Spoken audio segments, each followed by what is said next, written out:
বিলাল আমারে কইছে কি বুঝছেন, বিলাল আমারে কইছে যে তুমি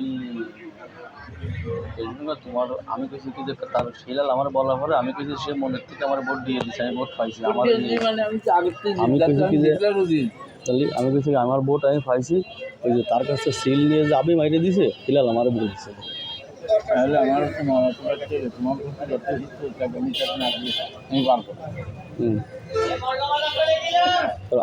আবি সিলটা কাটিয়ে নিয়ে যে মাইরে দিল আপনারা এই বিষয়ে রাগারাগি আপনি কেন এন আসেন? এ লোক কি মাদুর নাকি? ওই লোক বলিল কেন আপনি আসলেন, আপনি কেন আসলেন? মেলা তর্ক বিচার করিল, আবিরে করেছিল, হ্যাঁ মেলা তর্ক বিচার করিল, দেখেন অবস্থা। আল্লাহ, আমি আমি যে কত বড় ব্যথা খাইছি তা বলার মতো না। আমি 1 সেকেন্ড ওই জায়গায় রাখিনি। ওই নিয়ে যাও, খাও, ও খাও, সব টাকা নিয়ে কিছু নেই আমার কাছে। একটা টাকাও চলো না, আমি সকালে বেল্লাদের গাড়ি দিতে টক করে নিচে চলে যাই।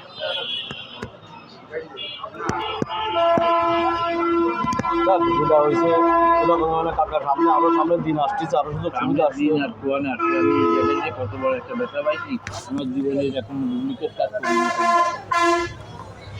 আমি যে ওরে বারবার ঠেলে দিচ্ছি যে আমার সাথে যাত্রী হবে না, তোমার যাত্রী হবে না, এটা কোনো কাজ। ওই বিটাও মেলা ওইতে দামের মান্নানের ভোটটাও বলে হ্যাঁ, তাও তো আমার কই, তাও আমার কইছে ওর চাপ তো ধরে দিয়েছে।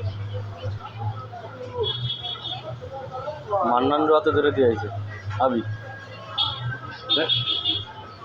আমার মতো মাথা নষ্ট হয়ে গেছে সেই থেকে। আমি চিন্তিত যে আমি কাজটা করলাম কি, ও এরকম কাজটা কেন করলো?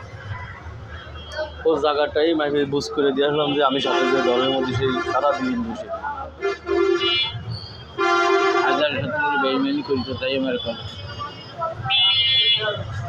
আমি তার সাথে বেইমানি কেন করবো, কারণ সে আমার শত্রু। আমি যতই চাও আমার